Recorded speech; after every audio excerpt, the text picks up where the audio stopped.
Hi, folks. Thanks for hanging in there while we moved our panelists from the screening room over into the panel discussion room.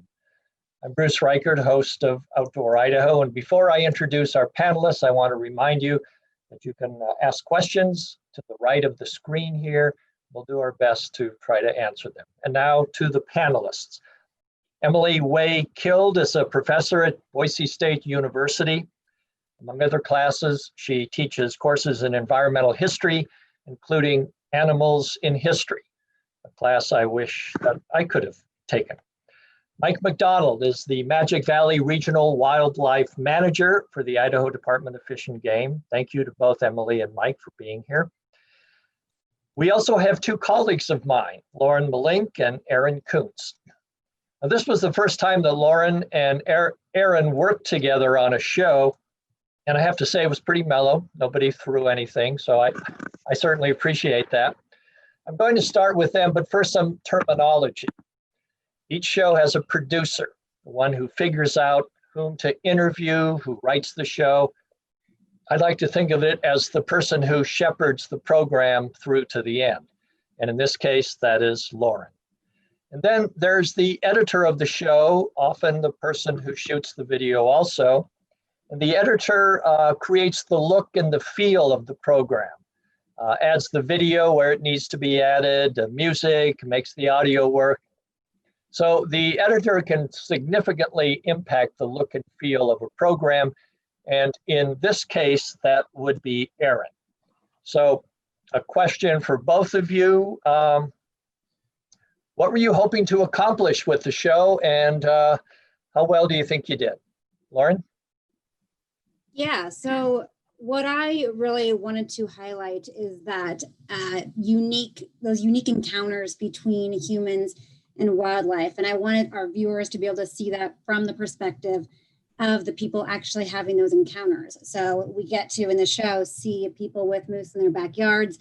We get to see the cougar running across the road. We get to see what it's really like when you take your kids to the park and there's goose poop everywhere. So I think that element, that's something that we may not have been able to capture on our own. Having that help from Idahoans across the state was huge in making the show what it was. And then I also wanted to just show that there's a lot of challenges and cooperation required when you live in a place that has as much wildlife as it does. Aaron? Well, Bruce, I would say that I didn't actually come into this project with any kind of preconceived notion of how the show was going to look or feel. I came into this almost kind of at the last minute. You mentioned that the director-editor is usually the person who shoots the video, and in this case, that was not what happened.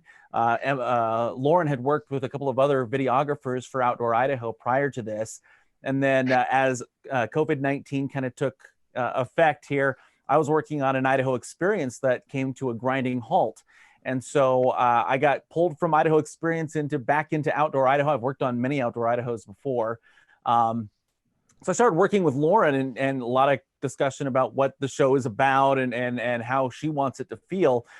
But as almost any producer and director, as they work together, they try to find things that really kind of speak to an audience. And that's kind of the job of the director, which is to find the stories, bring those stories out, highlight those stories using the right amount of cover video, or what we call B-roll, and then finding the right music that tells the kind of the theme of each individual segment. And that's what we do in editing. I pulled all these segments, whether it's the grizzly bear to the geese or to the mountain lions, and had little segments and said, okay, these are the ones I need to focus on right now. How do I best tell this story using the script and the sound bites that Lauren had already picked and wrote, and then worked with Lauren to try and find ways to make it all work. And as Lauren quickly found out, and I think every new producer does, we overwrite for each particular show. We'll have an hour, maybe an hour and a half show, and this has to be scrunched back down into about 30 minutes.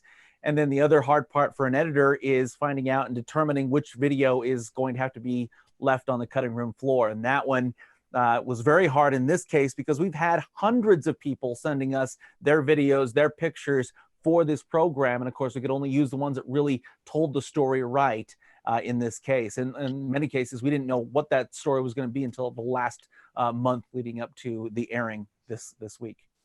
Thanks, Aaron, the director editor of the show.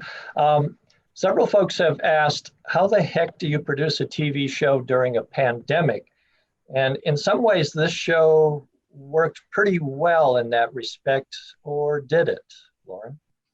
Yeah, it was very fortunate that we'd completed most of the interviews prior to the pandemic. So that was great, but there was still more to do. So we did this very slowly and very carefully with masks and driving different cars from the videographer, and sanitizing all the equipment and doing all the interviews outside. It just slowed everything down a little bit and made people think a little bit differently. But it was, like you said, hugely helpful that so much of our footage came from people on their smartphones taking video and emailing it to me. So already people are complaining, one person is complaining that you didn't use squirrels. Why not? Squirrels. We did get some video of squirrels, and I think there's the opening shot is a squirrel. But that can be urban wildlife #2. We'll get the squirrels in.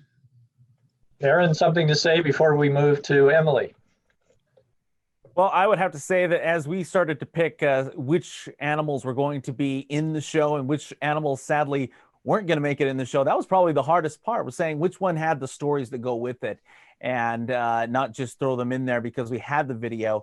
But that is always the most heartbreaking part of any edit. And that is saying, okay, well, this shot is great, but it's not quite as good as this shot. And then having to make that determination, okay, we're going to go with this one instead. And then we have all this other footage. And I'm actually in the room right now where all that editing took place. It is, it's heart-wrenching when you're in here. And as the way I edit anyway, there were nights that I was here till 3 a.m. Starting the day at 10 o'clock in the morning, then leaving at about 3 a.m. And then getting a few hours of sleep, then coming back in and starting. I tend to get on a roll and just let it take me wherever it takes me. And in this case, I think this show turned out very, very well. I enjoyed the segments that that Lauren had originally picked. Well, we'll let Emily decide if it turned out really well. Professor Emily Wakild, thanks for joining us. I wonder what your take was on the show, and I hope it wasn't, boy, what a mistake hooking up with this crew. I thought it was a wonderful episode. I've been a fan for years, and it was fun to participate in one. And I think that in terms of choosing animals, that the Aaron and Lauren and others did a really good job of highlighting Idaho-specific animals and ones that have a pretty unique story here. I think you could do a squirrel episode for every state, right? And there would be some part of it, but mountain lions and moose and all of that is pretty special. Speaking of squirrels learning things, I wonder if you could amplify on something you said in the show. You called urban environments engines of evolution for wildlife. What exactly did you mean? Are you saying that wild animals change when they hit the city lights? They do, just like humans do. There are more challenges in urban areas that animals aren't exposed to out in the forest, right? And so there's examples from all over the world of animals adapting to these places, these cities that humans have created. So there are birds in Japan that drop nuts in front of car tires. So the car will run over them, crack them, and then the birds can eat the meat without having to do any of the work, right? There's really neat stories about what's been called the Urban Octopus living in the port of Seattle, right? In all of the discarded underwater detritus from the city that we don't consider the city, but octopi need that to live in, to find a habitat in. And so at the same time that humans are creating these areas that are good for people to live in, they're also creating things that geese like, or that ducks like, or deer. And we saw that highlighted really well in the episode. And that brings new challenges, right? It causes animals to have to adapt. And they do. And when they adapt, sometimes it's in ways that please people, but in many instances, it's in ways that cause people to have to adapt again, right? And to change the way that they live in an urban area to either make room for that wildlife or to find ways of dealing with the challenges that they present. Thank you. Speaking of adapting, Mike, thanks for joining us, Regional Manager of Idaho Fish and Game in the Twin Falls area. I would imagine that often you feel like a referee between humans and wildlife, and that cannot be easy as things are adapting and changing. Thanks for having me first. Yeah, there's certainly people have far-ranging views about wildlife, values that they place on wildlife, and sometimes that can be challenging. We certainly here in the Magic Valley region have had our fair share of some interesting times, for sure. Let's talk about one of those interesting times, and that's mountain lions in the Ketchum area. I remember doing an interview with the retired Fish and Game manager or director, Virgil Moore. He said his biggest fear was not wolves, it was mountain lions snatching a child. Are we seeing mountain lions becoming quote unquote urbanized, and what does that mean? Well, whether or not we're actually seeing mountain lions becoming urbanized, I'm not sure that we know for sure. We certainly have seen an uptick in mountain lion sightings and incidents of mountain lions interacting with people and pets in the urban interface. Whether or not we truly have an urban mountain lion population, we're not really sure. What we do know is that in places like the Wood River Valley, what we have seen over the course of the last 20 years is an increase in some of the things that mountain lions like to consume, namely deer, but also elk. And maybe those two things go hand in hand, not sure. Janessa asks, what should one do when encountering a mountain lion? And I would maybe mention that in Washington State 2 years ago, a mountain lion chased two cyclists, killing one of them. So this is not a laughing matter. No, it certainly isn't. And, health and human safety is always going to be our top priority. But in terms of what do you do if you encounter a mountain lion? It depends on the situation, obviously. But if you do get in a situation where you encounter a mountain lion and it is not backing down, the last thing you want to do is run. You want to stand your ground. You want to get big. You want to get loud. You want to fight back. Pick up sticks, rocks, throw it at the lion. If you want to try to de-escalate, back away slowly, maintaining eye contact. And bottom line with the mountain lion is don't back down and fight back. So we had in the show bears and moose. Does the same plan of attack, so to speak, work for those two animals? With a black bear, yeah, you want to fight back with a black bear. A grizzly bear, no. A moose, just give them a wide berth. Yeah. So when you talk to your colleagues at Fish and Game Department around the state, are there certain areas that are particularly impacted by wildlife becoming, shall we say, urbanized? Well, I think there were some great examples in the show. The urban deer population in the Pocatello area. We have urban deer issues in Riggins, McCall. We have our own issues in the Wood River Valley with mountain lions and increasing deer and elk herds in the valley. The Island Park area is always an area that has potential to have conflict. So yeah, we don't by any stretch of the imagination have the market cornered here in the Magic Valley region. There are challenges across the state. So Tina asks, has a mountain lion ever snatched a child here in Idaho that you know of? No, not aware that has occurred, thank goodness. So this is a question for both Mike and Emily. I'm guessing that this intermingling in the urban setting is not just an Idaho phenomenon, that it's happening almost everywhere on the planet. Emily?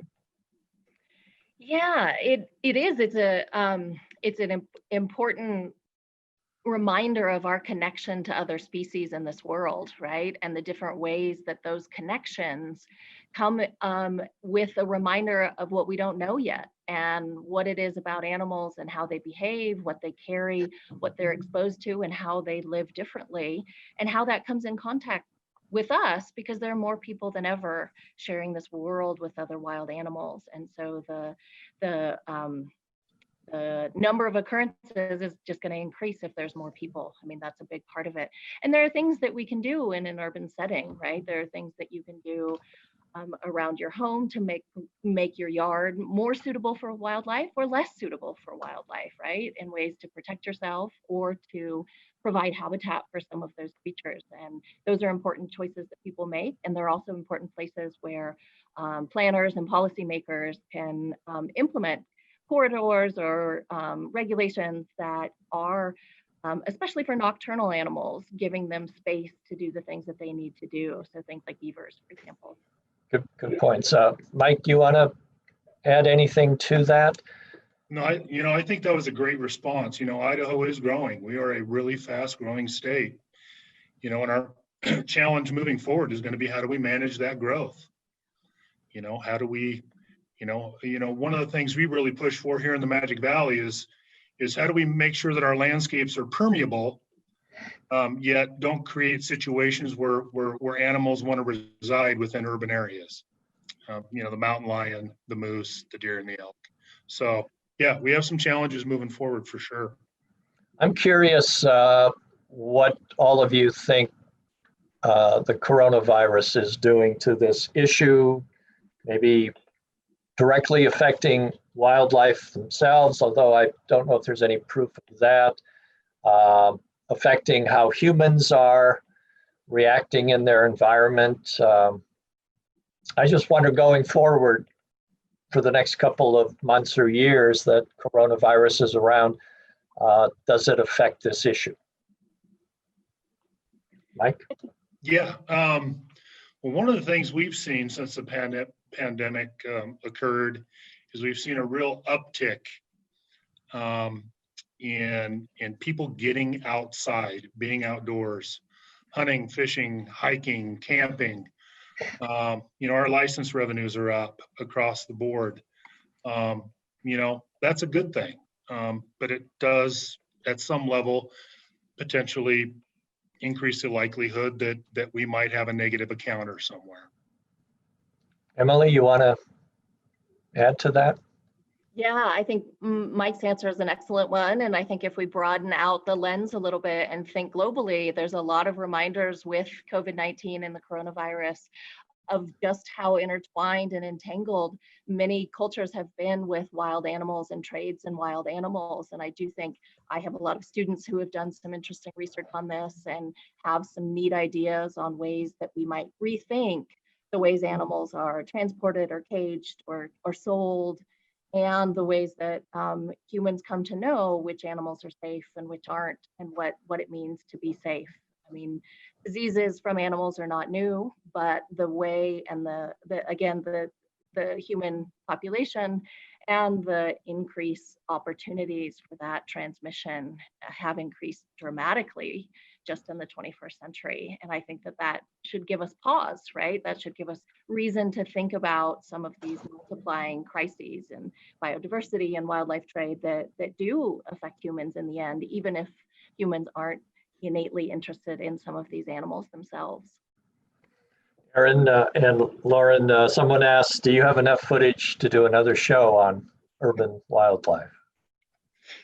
I think we probably do. I was stunned by how much footage people sent in. I thought we'd get, some birds and some geese, but I had no idea we'd get the incredible moose footage and the incredible cougar footage. So it was like Aaron said, it was tough to cut stuff out. So there's a lot of things that did not make it into the show, and we're so grateful to everyone who sent video. There was just too much to fit into half an hour. Aaron? You probably I would agree with Lauren. I think we definitely have enough material to work with. It's just finding those stories. And I think now is maybe the time to start finding some of those stories, because more, as you mentioned, COVID-19, more people are spending more time at home. They're seeing those wildlife, just like we're starting to see more cameras, those outside cameras capturing more of the wildlife. I don't think there's much more wildlife than there was maybe 10 years ago, but we're seeing a lot more of it because there's a lot more cameras out there. People are home now more often. I can tell you from being home the last week, I took a week of vacation. I saw a lot of squirrels. We could probably just do a whole show on squirrels. So there's somebody out there that would love that, Aaron. Mike, Patrick asks, we don't see too many elk in urban areas. What is it about elk that tends to keep them wild? And you might disagree coming from Twin Falls. We certainly have a very robust elk populations in the Magic Valley region right now. We certainly have a lot of elk in that wildland agriculture interface. We do have a resident elk herd in the Wood River Valley. They don't leave. That's where they spend their time 365 days a year. There are probably a variety of reasons for that. But that is a good point. You see deer in urban areas. It's probably not as common to see elk in some of those urban interfaces. And I don't want to poke the bear here, but I imagine a lot of your time has been dealing with this issue of elk depredation. Fish and Game is supposed to fund farmers who are damaged by elk financially, and that causes a real problem because Fish and Game gets its money from hunters and sportsmen. Yeah, it's a really challenge. It's a real challenge. It's kind of a double-edged sword. We have really, really healthy, abundant elk herds. We also have a lot of private agriculture in the Magic Valley region, which is also probably part of the reason why we have really healthy elk populations. But oftentimes, elk on private property can create issues for the producer, and that is a big program in the Magic Valley region, dealing with elk depredations on private property. So we have about 5 minutes left, and I realize there's another question here directed to Lauren and Aaron. When you were out, did you have any accidents? Did you run into any situations where wildlife maybe impacted you somehow via car, chased you down, anything like that? No, nothing dangerous. No squirrels attacked you. Jay is our other videographer, and we found a moose in Troy, and it was being barked at by a dog, and that was pretty interesting to watch. The dog try to kind of jump at the moose, and the moose jump at the dog. We were not close enough to be at risk, but it was pretty interesting to watch that actually, like a pet and a wild animal have this interaction. And Mike, someone asks, Nancy asks, why might we be seeing more wild turkeys in urban areas? Are they flying from place to place? And I'm assuming she's referring to wildlife here. Yeah, not a big turkey region here in the Magic Valley region, but turkeys are pretty adaptable. And if there's urban areas that have the requirements for turkeys and turkey habitat, there's probably a good possibility that they're going to occupy that. And plus, we do have abundant turkey populations, particularly in northern Idaho. They really have seemed to come on in the last 20, 30 years. I know I have 20 or so in my yard, pretty much all winter long. You can plan on them coming by to say hi. And Bruce, what about those wild turkeys that were chasing the Ada County Sheriff's deputy out there that made it into that first little segment? That was pretty cute, Aaron. Nice job. I'd like you all to look into your crystal ball.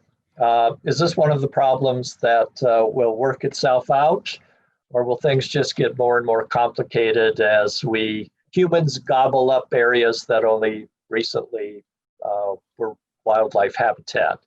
Are there concrete steps that city planners or wildlife managers can take, or even just people who love to view wildlife? And Mike, you've got a thought on that?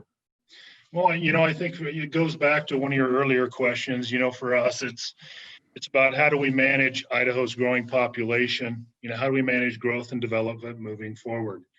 And planning for some of these eventualities. Keeping wildlife in mind when we're making land use decisions. That's a big part of what we do as an agency, try to help inform land use decisions relative to fish and wildlife habitat. I think there is hope. We do have evidence around the state where we've successfully done things like this. But it's a big challenge moving forward. Emily, I have a hunch that this is going to be a topic of conversation in your classes for a little while longer. Absolutely. And since I'm trained in history, I usually use my crystal ball to look backwards. But if I could use it to look forward, I would say that I do think we're in a critical moment right now, and that there has been this sort of democratization that Aaron described of wildlife, in that more people are encountering it and recording and sharing those encounters, feeling that power for a longer period of time. And there's something about that that makes that stay with people, and it has the capacity to make them more compassionate for these other beings, and to think more deliberately, like I said, about planning for these encounters, because they're going to continue to happen. And I do think that there are ways that we can use that power for good for these animals and for the future of their populations, but also for future generations of people that are curious how we came to live around all these animals. And it's so crucial to remember that the places that we like, because they're beautiful, because there's water, because the mountains form the backdrop, and in the valley, are the places, especially in Idaho, that animals like too, right? And many of them lived in these places long before our cities were there. And so it's important to keep in mind that sharing is a part of this process about creating a better future. Good. So last question for each of you. And we'll start with Lauren and Aaron, and then end it with Mike. And Emily, you'll get the last word. What are the takeaways for you personally when you contemplate the topic of urban wildlife? It's certainly a topic of humor and surprise, but it's got to be more than that. Lauren? Yeah, when I started working on the show, I really thought it was going to be this cute and cuddly show and really sweet, but it quickly turned into kind of a more serious show about the challenges faced by wildlife managers when it comes to making sure everyone's happy, from the animals to the people living in the town where the animals also are living. So I think the takeaway is just that it requires a lot of cooperation on the part of the people who live in those towns. And I think someone said it in the show, is that animals can't modify their behaviors a lot, but humans can modify their behaviors. So it's just about working with the animals so that we can all live peacefully. Nice. Aaron, got any thoughts? I think the line that really stood out to me was Wilbur Wiles. Actually, I was the person filming that interview about 5-6 years ago. And he said, the more you get to know animals, you find out the less you know about them. I think that's kind of the case. I think a lot of the things that we think we know about animals, that we'll learn more and more as we get to know them just a little bit more, probably looking at them out your back door, out your back window, as we have more and more interactions with them. I think we'll start to understand them just a little bit more and be able to maybe adapt how we do things a little bit better. One of the things I really enjoyed, and the fact that Bruce, you were willing to do it, was do that stand up in front of the Animal Crossing sign. We like to poke fun that, animals can't read signs, but people will learn how to interact with animals as we move forward just a little bit more, as we have a little bit more understanding. And once you get to know them, they can be fun. They can be cute and cuddly too. And one thing I liked about the show is we actually had some humor in it. So many times I've been told, where's the humor in outdoor Idaho? So a little bit in this show. Mike, what's your takeaway when you think of this topic? I think Lauren touched on something that I probably should touch on. It's easier to change human behavior sometimes than it is wildlife behavior. And a big part of what we do is education and outreach. We dedicate an awful lot of time and resources to educating people about how to, in the event you do have an interaction with wildlife, how to behave. Also, what are things you can do, as a resident in an urban area that does have wildlife.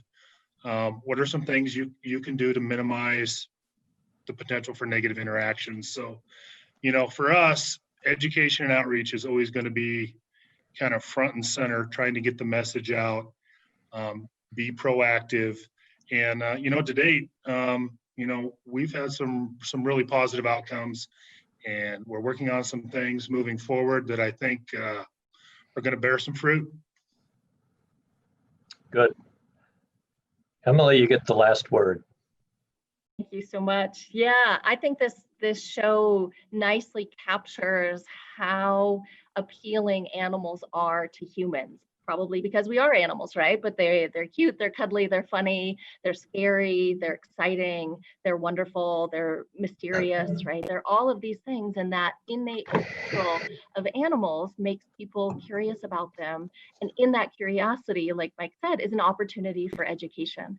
And I think part of the message that this episode helps show is that there is kind of a hybridity to how people encounter animals, right? And it covers this really long spectrum of encounters. And because of that hybridity, there is also a lot of opportunity. It doesn't have to be us or them. It doesn't have to be one animal and not that animal, but there can be a lot of opportunity for cooperation and for holistic solutions in urban environments that make it a place to live for not just people.